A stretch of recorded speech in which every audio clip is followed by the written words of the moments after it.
Assalamualaikum warahmatullahi wabarakatuh. Halo semua, selamat datang di video pembelajaran ini. Mudah-mudahan anak-anak semua selalu sehat ya. Sebelum kita mulai, yuk kita lakukan beberapa hal ini untuk menghindarkan dari virus berbahaya COVID-19. Cuci tangan pakai sabun, pakai masker, jaga jarak, makan makanan bergizi. Jika tidak ada urusan penting, tetap di rumah. Selalu jaga kesehatan di masa pandemi ini ya. Selamat belajar.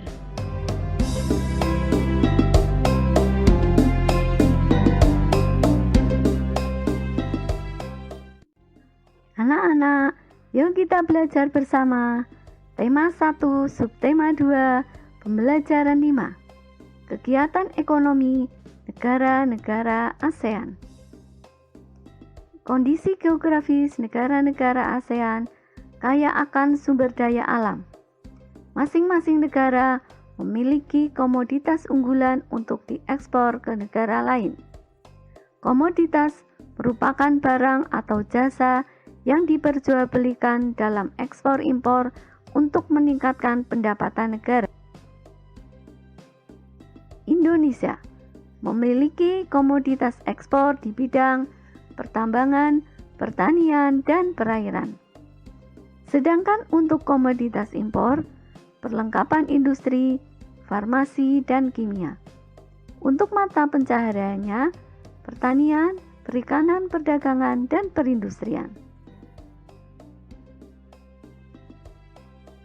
Brunei Darussalam memiliki komoditas ekspor minyak mentah, gas alam, dan produk minyak.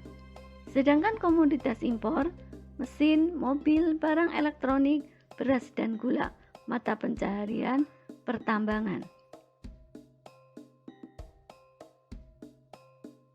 Malaysia memiliki komoditas ekspor di bidang pertambangan, pertanian, dan industri. Sedangkan komoditas impor, alat-alat industri, mesin, dan transportasi, mata pencaharian, pertanian, pertambangan, dan perindustrian.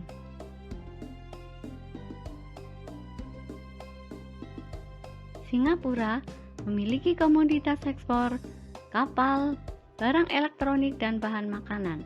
Komoditas impornya bahan baku industri, mata pencahariannya jasa perbankan, perdagangan, perhubungan, perindustrian, dan pariwisata.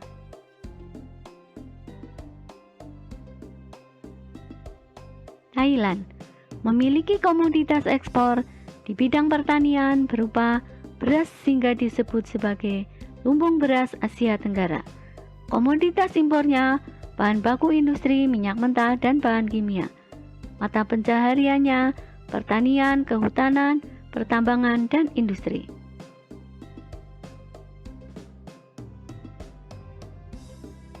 Filipina memiliki komoditas ekspor pertanian berupa kelapa atau kopra. Komoditas impornya bahan baku industri. Mata pencahariannya pertanian, pertambangan, dan industri.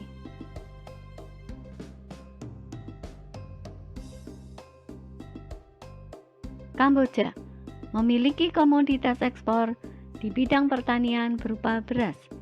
Komoditas impornya minyak bumi, mesin, dan tekstil. Mata pencahariannya pertanian.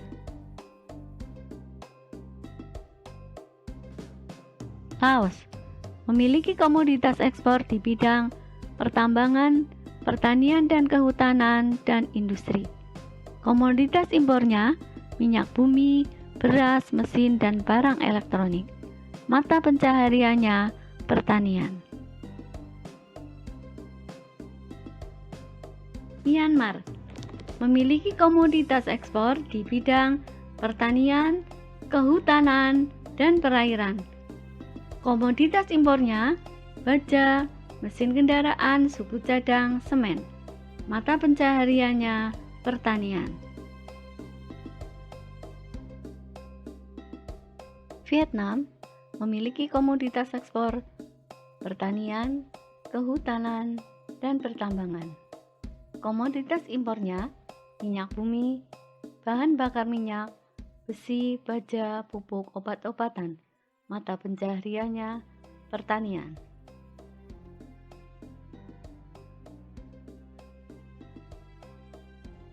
Sekarang kita memasuki ke pembelajaran 5 berikutnya, yaitu jenis patung berdasarkan fungsinya. 1. Patung religi. Patung religi adalah patung yang dibuat dengan tujuan sebagai sarana ibadah dan bermakna religius. Contohnya seperti gambar di samping yang berada di Selangor, Malaysia.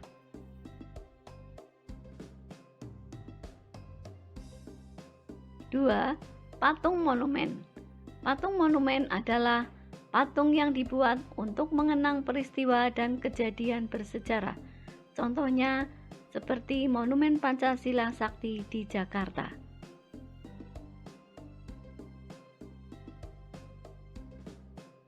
3. Patung arsitektur. Patung arsitektur adalah patung yang dibuat untuk menunjang dalam konstruksi bangunan. Contohnya seperti gambar di samping.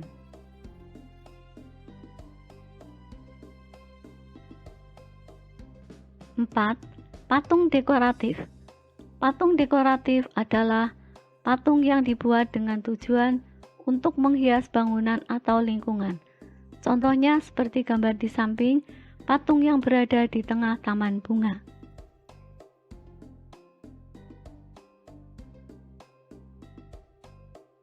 5. Patung seni. Patung seni adalah patung yang dibuat sebagai karya seni murni yang hanya dinikmati keindahan bentuknya saja. Contohnya gambar di samping, patung silat di pameran.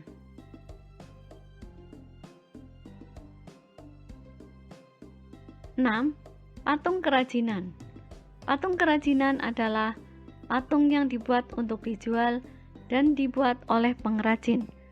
Contohnya gambar patung di samping.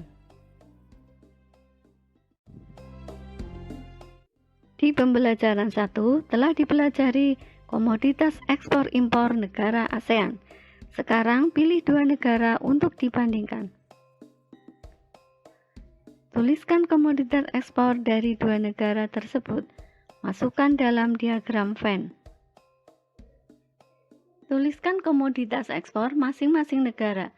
Jika sama, tuliskan di bagian tengah diagram. Perhatikan hasilnya dan buatlah kesimpulan.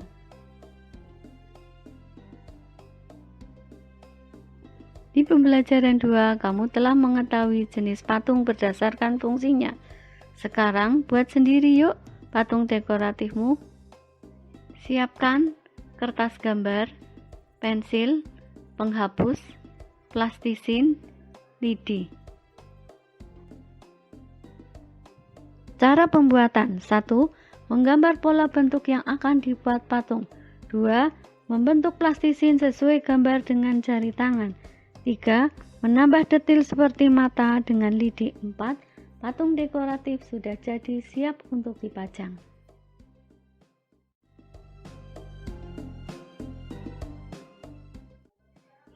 Seru kan pembelajaran kali ini? Terus semangat belajar ya. Tetap jaga kesehatan. Sampai jumpa di video pembelajaran lainnya.